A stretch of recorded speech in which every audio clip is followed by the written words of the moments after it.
ಇದು ಮಾಜಿ ಶಾಸಕನಿಗೆ ಸಂಬಂಧಿಸಿದ ಬಿಗ್ ಬ್ರೇಕಿಂಗ್ ನ್ಯೂಸ್. ಜೆಡಿಎಸ್ ಮಾಜಿ ಶಾಸಕನ ವಿರುದ್ಧ ಗಂಭೀರ ಆರೋಪ ಕೇಳಿಬರ್ತಾ ಇದೆ. ಕಂಡವರ ಹೆಂಡತಿ ಮೇಲೆ ಕಣ್ಣು ಹಾಕಿದ್ರ ಮಾಜಿ ಎಂಎಲ್ಎ ಕಾಮಕಾಟ ತಾಳಲಾರದೆ ಪತಿ ಎಚ್ಡಿಕೆ ಮೊರೆ. ಅನುದಾನಿ ಅವಾಂತರಕ್ಕೆ ಬೇಸತ್ತು ಹೋದ ಗೃಹಿಣಿ ಪತಿ. ಹೆಂಡತಿಯನ್ನ ರಕ್ಷಿಸಲು ಕುಮಾರಸ್ವಾಮಿ ಮೊರೆ ಹೋಗಲಾಗಿದೆ. ಇದು ಮಾಜಿ ಶಾಸಕನಿಗೆ ಸಂಬಂಧಪಟ್ಟಂತಹ ಬಿಗ್ ಬ್ರೇಕಿಂಗ್ ನ್ಯೂಸ್. ಜೆಡಿಎಸ್ ಮಾಜಿ ಶಾಸಕರ ವಿರುದ್ಧ ಗಂಭೀರ ಆರೋಪ ಕೇಳಿಬರ್ತಿದೆ. ಕಂಡವರ ಹೆಂಡತಿ ಮೇಲೆ ಕಣ್ಣು ಹಾಕಿದ ಮಾಜಿ ಎಂಎಲ್ಎ ಕಾಮಕಾಟ ತಾಳಲಾರದೆ ಪತಿ ಎಚ್ಡಿ ಕುಮಾರಸ್ವಾಮಿಯ ಮೊರೆ ಹೋದ್ರ. ಅನ್ನದಾನಿ ಅವಾಂತರಕ್ಕೆ ಬೇಸತ್ತು ಹೋದ ಗೃಹಿಣಿಯ ಪತಿ ಈ ವೇಳೆ ಹೆಂಡತಿಯನ್ನ ರಕ್ಷಣೆ ಮಾಡಿ ಅಂತ ಕುಮಾರಸ್ವಾಮಿ ಅವರ ಮೊರೆ ಹೋಗಿದ್ದಾರೆ ಅನ್ನುವಂತಹ ಒಂದು ಬಿಗ್ ಬ್ರೇಕಿಂಗ್ ನ್ಯೂಸ್ ಸಿಗ್ತಾ ಇದೆ.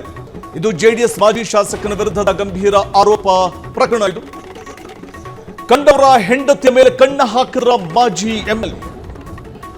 ಎಂಎಲ್ಎ ಕಾಮಕಾಟ ತಾಳಲಾರದೆ ಪತಿ ಎಚ್ಡಿಕೆ ಮೊರೆ ಹೋಗಿರುವಂತಹ ಪ್ರಕರಣ. ಇದು ಅನ್ನದಾನಿ ಅವಾಂತರಕ್ಕೆ ಬೇಸತ್ತು ಹೋದ ಗೃಹಿಣಿಯ ಪತಿ ಇದೀಗ ತನ್ನ ಹೆಂಡತಿಯನ್ನ ರಕ್ಷಣೆ ಮಾಡಿಕೊಡಿ, ಆಕಿನ ರಕ್ಷಿಸಿ ಅಂತ ಕುಮಾರಸ್ವಾಮಿ ಅವರ ಮೊರೆ ಹೋದ್ರ.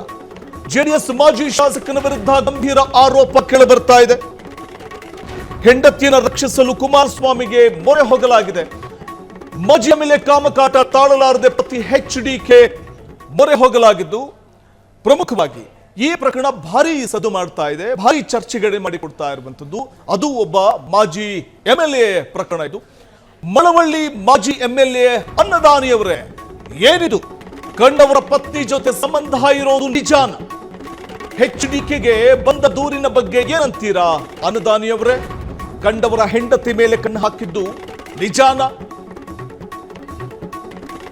ಮಳವಳ್ಳಿಯ ಮಾಜಿ ಎಂಎಲ್ಎ ಅನ್ನದಾನಿಯವರೇ, ಏನಿದು ಕರ್ಮಕಾಂಡ? ಕಂಡವರ ಪತ್ನಿ ಜೊತೆ ಸಂಬಂಧ ಇರೋದು ನಿಜ? ಎಚ್ಡಿಕೆಗೆ ಬಂದ ದೂರಿನ ಬಗ್ಗೆ ಏನಂತೀರಾ ಅನ್ನದಾನಿಯವರೇ? ಕಂಡವರ ಹೆಂಡತಿಯ ಮೇಲೆ ಕಣ್ಣು ಹಾಕಿದ್ದು ನಿಜಾನ ಅನ್ನದಾನಿಯವರೇ? ತಾವೊಬ್ಬ ಜವಾಬ್ದಾರಿತ ಸ್ಥಾನದಲ್ಲಿದ್ದಂಥವರು, ಮಾಜಿ ಎಂಎಲ್ಎ ಇರಬಹುದು, ಆದ್ರೂ ಕೂಡ ನೀವು ಜವಾಬ್ದಾರಿತ ಸ್ಥಾನದಲ್ಲಿದ್ದೀರಿ. ಆದ್ರೆ ನಿಮ್ಮ ಮೇಲೆ ಕೇಳಿ ಬರ್ತಾ ಇರುವಂತಹ ಆರೋಪ ಅನ್ನದಾನಿಯವರೇ, ಮಳವಳ್ಳಿಯ ಮಾಜಿ ಎಂಎಲ್ಎ ಅನ್ನದಾನಿಯವರೇ, ಕಂಡವರ ಪತ್ನಿ ಜೊತೆ ಸಂಬಂಧ ಇರೋದು ನಿಜಾನ ಅನ್ನುವಂಥ ಪ್ರಶ್ನೆ ಉದ್ಭವ ಆಗ್ತಾ ಇದ್ದು, ಎಚ್ಡಿಕೆಗೆ ಬಂದ ದೂರಿನ ಬಗ್ಗೆ ಏನಂತೀರಿ ಅನ್ನದಾನಿಯವರೇ? ಕಂಡವರ ಹೆಂಡತಿ ಮೇಲೆ ಕಣ್ಣು ಹಾಕಿದ್ದು ನಿಜಾನ? ಇದು ಖಂಡಿತವಾಗ್ಲೂ ಒಬ್ಬ ಮಾಜಿ ಎಂಎಲ್ಎಗೆ, ಒಬ್ಬ ಜವಾಬ್ದಾರಿತ ಸ್ಥಾನದಲ್ಲಿರುವಂತಹ ವ್ಯಕ್ತಿಗೆ ಶೋಭೆ ತರುವಂಥದ್ದ. ಅನ್ನದಾನಿ ವಿರುದ್ಧ ಕುಮಾರಸ್ವಾಮಿಗೆ ಗೃಹಿಣಿಯ ಪತಿ ದೂರನ ನೀಡಿದ್ದಾರೆ. ದಿಶಾ ಸಭೆಗೆ ಬಂದಿದ್ದ ಕುಮಾರಸ್ವಾಮಿಗೆ ವ್ಯಕ್ತಿ ದೂರನ ಕೊಟ್ಟಿದ್ದಾರೆ. ಪತ್ನಿಯನ್ನ ರಕ್ಷಿಸಿಕೊಡಿ ಅಂತ ದಳಪತಿಯ ಮೊರೆ ಹೋಗಿದ್ದಾರೆ. ಆ ವ್ಯಕ್ತಿ ಮಳವಳ್ಳಿಯ ಪ್ರಸನ್ನ ಎಂಬಾತನಿಂದ ಎಚ್ಡಿ ಕುಮಾರಸ್ವಾಮಿಗೆ ದೂರು ನೀಡಲಾಗಿದೆ. ಮಂಡ್ಯ ಜಿಲ್ಲಾ ಪಂಚಾಯಿತಿ ಕಚೇರಿಯಲ್ಲಿ ಇದೊಂದು ರೀತಿ ವಿಚಿತ್ರ ಪ್ರಸಂಗ. ನನ್ನ ಹೆಂಡತಿ ನನಗೆ ಬೇಕು, ಅನ್ನದಾನಿಯಿಂದ ನನ್ನ ಹೆಂಡತಿಯನ್ನು ಬಿಡಿಸ್ಕೊಡಿ ಅಂತ ಅಂಗಲಾಚಿದ ಆ ವ್ಯಕ್ತಿ. ಪ್ರಸನ್ನ ಎಂಬ ವ್ಯಕ್ತಿಯ ದೂರು ಕೇಳಿ ಸ್ವತಃ ಕುಮಾರಸ್ವಾಮಿ ಅವರು ಕೂಡ ಒಂದು ಕ್ಷಣ ಅವಕ್ಕಾಗ್ತಾರೆ. ದಿಶಾ ಸಭೆಗೆ ಬಂದಿದ್ದ ಕುಮಾರಸ್ವಾಮಿ ಅವರಿಗೆ ವ್ಯಕ್ತಿ ದೂರನ್ನ ಇಡ್ತಾರೆ.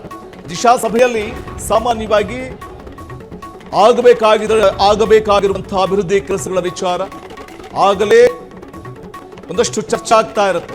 ಅಂತಹ ಸಂದರ್ಭದಲ್ಲಿ ಓರ್ವ ವ್ಯಕ್ತಿ ದಿಢೀರ್ ಅಂತ ಎದ್ದು ನಿಂತು ನನ್ನ ಹೆಂಡತಿ ನನಗೆ ಬೇಕು, ಅನ್ನದಾನಿಯಿಂದ ಬಿಡಿಸ್ಕೊಡಿ ಅಂತ ಕೇಳಿದಾಗ ಕೇಂದ್ರ ಸಚಿವ ಎಚ್ಡಿ ಕುಮಾರಸ್ವಾಮಿ ಅವರು ಒಂದು ಕ್ಷಣ ಅವಕ್ಕಾಗ್ತಾರೆ. ಅನ್ನದಾನ ವಿರುದ್ಧ ಕುಮಾರಸ್ವಾಮಿಗೆ ಗೃಹಿಣಿಯ ಪತಿ ದೂರನ್ನ ಕೊಟ್ಟಿದ್ದಾರೆ. ದಿಶಾ ಸಭೆಗೆ ಬಂದಿದ್ದ ಕುಮಾರಸ್ವಾಮಿ ಅವರಿಗೆ ಒಂದು ಕ್ಷಣ ಏರುಸುವರಸಾಗುತ್ತೆ, ಒಂದು ಕ್ಷಣ ಶಾಕ್ ಆಗುತ್ತೆ. ಪತಿಯನ್ನು ರಕ್ಷಿಸಿಕೊಡಿ ಅಂತ ದಳಪತಿಯ ಮೊರೆ ಹೋಗ್ತಾರೆ.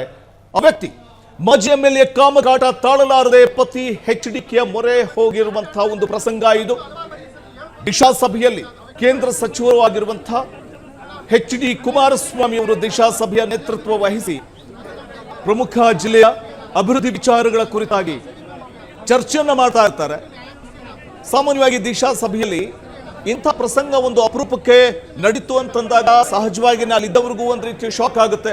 ಸ್ವತಃ ಕುಮಾರಸ್ವಾಮಿ ಅವರಿಗೂ ಇದು ಶಾಕ್, ಅವಕ್ಕಾಗ್ತಾರೆ. ಕುಮಾರಸ್ವಾಮಿ ಈ ವಿಚಾರ ಕೇಳ್ತಿದ್ದ ಹಾಗೇನೆ ಅದು ಜೆಡಿಎಸ್ನ ಮಾಜಿ ಎಂಎಲ್ಎ ಅನ್ನದಾನಿಯವರಿಂದ ನನ್ನ ಪತ್ನಿಯನ್ನು ಉಳಿಸ್ಕೊಡಿ ಅಂತ ಆತ ಅಂಗಲಾಚ್ತಾನೆ, ಬೇಡಿಕೊಳ್ತಾನೆ. ಜೆಡಿಎಸ್ ಮಾಜಿ ಶಾಸಕನ ವಿರುದ್ಧ ಗಂಭೀರವಾದ ಗುರುತರವಾದಂತಹ ಆರೋಪವನ್ನು ಹೊರಿಸ್ತಾನೆ.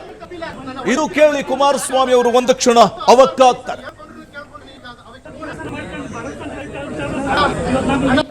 ಸರ್ ನಮಸ್ತೆ, ನನ್ನ ಹೆಸರು ಪ್ರಸನ್ನ ಅಂತ, ಮೂಲತಃ ಮಳವಳ್ಳಿಯವನು. ನಾನು ಕುಮಾರಣ್ಣ ಅವರಿಗೆ ನಾನು ಮನವಿ ಕೊಟ್ಟಿದ್ದೇನೆ ಅಂದ್ರೆ, ಮಳವಳ್ಳಿ ಮಾಜಿ ಶಾಸಕರಾದಂತ ಡಾಕ್ಟರ್ ಕೆ ಅನ್ನದಾನಿಯವರು ಹಾಗೂ ನಾನು ಮದುವೆ ಆದಂತ ಹುಡುಗಿ ವಿಜಯಲಕ್ಷ್ಮಿಗೂ ಅಕ್ರಮ ಸಂಬಂಧ ಆಯಿತು ಸರ್.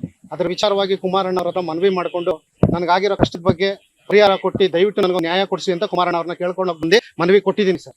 10 ವರ್ಷದಿಂದ ನಾವು ಆಕೆ ಜೊತೆ ಅಕ್ರಮ ಸಂಬಂಧ ಇತ್ತು ಸರ್. ನಾನು ಹಲವಾರು ಸತಿ ಬೇಡ್ಕೊಂಡು ಕೇಳ್ಕೊಂಡು ಕೈ ಮುಕ್ಕೊಂಡ್ರು ನಾನು ಇದುವರೆಗೂ ನಾನು ಡೈವರ್ಸ್ ಕೊಟ್ಟಿಲ್ಲ ಸರ್. ನಾನು ಎಕ್ಸ್ಪೆಕ್ಟ್ ಮಾಡಿದ್ದು ಒಂದು ಡೈವರ್ಸ್, ಕಾನೂನು ರೀತಿಯಿಂದ ಡೈವರ್ಸ್, ಒಂದು ಮಗು ನೋಡೋದಕ್ಕೆ ನನಗೆ ಪರ್ಮಿಷನ್ ಕಾನೂನು ರೀತಿಯಿಂದ ನಾನು ಕೇಳಿದೆ ವಿನಃ ಬೇರೆ ಯಾವುದೇ ರೀತಿಯಾದಂತ ಇಲ್ಲ ಸರ್. ಹೇಳಿ ಸರ್, ಇದು ಅಕ್ರಮನ? ಇದು ಮಾಡ್ತಾರೆ ಒಬ್ಬ ಜನಪ್ರತಿನಿಧಿ ಮಾಡ್ತಾರೋ ದೌರ್ಜನ್ಯ ಅಲ್ವಾ ಇದು? ಇದ್ರ ವಿಚಾರವಾಗಿ ನಾವು ಕುಮಾರಣ್ಣ ಅವರು ಕೊಡಕ್ ಬಂದ್ವಿ ಸರ್ ಮನವಿನ. ಕುಮಾರಣ್ಣ ಅವರು ಕೊಟ್ಟಿದೀವಿ. ಕುಮಾರಣ್ಣ ನಾನು ಮಾತಾಡ್ತೀನಿ, ಇಲ್ಲೇ ಇರೋ ಅಂತ ಹೇಳಿದಾರೆ, ವೇಟ್ ಮಾಡ್ತಾ ಇದ್ದೀನಿ ಸರ್. ಇದು ಒಂದ್ ಕಡೆ ತನ್ನ ಹೆಂಡತಿಯನ್ನ ತನಗೆ ಉಳಿಸ್ಕೊಡಿ ಅಂತ ಅಂಗಲಾಚ್ತಾ ಇರುವಂತಹ ವ್ಯಕ್ತಿ ಪ್ರಸನ್ನ ಎಂಬಾತ ಹೇಳ್ತಾ ಇರುವಂತದ್ದು, ಪರಿಪರಿಯಾಗಿ ನಾನು ಬೇಡ್ಕೊಂಡಿದ್ದೀನಿ ಕುಮಾರಸ್ವಾಮಿ ಅವರ ಬಳಿ ಅಂತ ಹೇಳ್ತಾರೆ. ಈ ಬಗ್ಗೆ ಮಾಜಿ MLA ಅನ್ನದಾನಿ ಅವರಿಗೆ ಫ್ರೀಡಂ ಟಿವಿ ಫೋನ್ ಆಯಿಸಿ ಅವರಿಂದ ಒಂದು ಸ್ಪಷ್ಟನೆ ಕೇಳುವಂತಹ ಪ್ರಯತ್ನವನ್ನ ನಾವು ಮಾಡಿದ್ವಿ. ಆದರೆ ಅನ್ನದಾನಿ ಅವರ ಕಡೆಯಿಂದ ನೋ ರೆಸ್ಪಾನ್ಸ್. ಫೋನ್ ತೆಗೆಯೋದಕ್ಕೆ ಸಿದ್ಧರಿಲ್ಲ ಅವರು. JDS ಮಾಜಿ ಶಾಸಕರ ವಿರುದ್ಧ ಕೇಳಿ ಬರ್ತಾ ಇರುವಂತಹ ಗಂಭೀರ ಆರೋಪದ ಬಗ್ಗೆ ಒಂದು ಕ್ಲಾರಿಟಿ ಪಡ್ಕೊಳ್ಳೋಣ, ಒಂದು ಸ್ಪಷ್ಟತೆ ಪಡ್ಕೊಳ್ಳೋಣ. ಇಲ್ಲಿ ವ್ಯಕ್ತಿ ಏನು ಕುಮಾರಸ್ವಾಮಿ ಅವರ ಬಳಿಯೇ ಹೋಗಿ ದೂರನ್ನು ನಿಂತಿದ್ದಾರೆ, ಆ ವ್ಯಕ್ತಿ ಹೇಳ್ತಾ ಇರೋದು ನಿಜಾನ? ಇದ್ರ ಬಗ್ಗೆ ಒಂದು ಕ್ಲಾರಿಟಿ ಕೊಡಿ ಅನ್ನದಾನಿ ಅವರೇ ಅಂತ ಅವ್ರನ್ನ ಒಂದು ಕ್ಲಾರಿಟಿ ಕೇಳುವಂಥ, ಒಂದು ಸ್ಪಷ್ಟನೆ ಕೇಳುವಂಥ ಒಂದು ಪ್ರಯತ್ನಕ್ಕೆ ನಾವು ಮುಂದಾದ್ವಿ. ದೂರವಾಣಿ ಮೂಲಕ ಕರೆ ಮಾಡಿದ್ರೆ ಅವ್ರ ಕಡೆಯಿಂದ ನೋ ರೆಸ್ಪಾನ್ಸ್. ಇಲ್ಲಿ ಆ ವ್ಯಕ್ತಿ ಹೇಳ್ತಾರೆ, ಕುಮಾರಸ್ವಾಮಿ ಅವರ ಬಳಿ ದೂರಿತಿರುವಂತಹ ವ್ಯಕ್ತಿ ಮಂಡ್ಯ ಜಿಲ್ಲಾ ಪಂಚಾಯಿತಿ ಕಚೇರಿಯಲ್ಲಿ ನಡೆದಂಥ ವಿಚಿತ್ರ ಪ್ರಸಂಗ ಇದು. ನನ್ನ ಹೆಂಡತಿ ನನಗೆ ಬೇಕು, ಅನ್ನದಾನಿಯಿಂದ ಬಿಡಿಸ್ಕೊಡಿ ಅಂತ. ಪ್ರಮುಖವಾಗಿ ಪ್ರಸನ್ನನ ದೂರು ಕೇಳಿ HD ಕುಮಾರಸ್ವಾಮಿ ಅವರು ಕೂಡ ಕಕ್ಕಾಬಿಕ್ಕಿ ಆಗ್ತಾರೆ. ಕ್ಷಣ ಕ್ಷಣದ ಸುದ್ದಿಗಳಿಗಾಗಿ ಫ್ರೀಡಂ ಟಿವಿ ಸಬ್ಸ್ಕ್ರೈಬ್ ಮಾಡಿ, ಲೈಕ್ ಮಾಡಿ ಹಾಗೂ ಫಾಲೋ ಮಾಡಿ. ಹೊಸ ಸುದ್ದಿಗಳ ನೋಟಿಫಿಕೇಶನ್ಗಾಗಿ ಬೆಲ್ ಐಕಾನ್ ಮೇಲೆ ಕ್ಲಿಕ್ ಮಾಡಿ.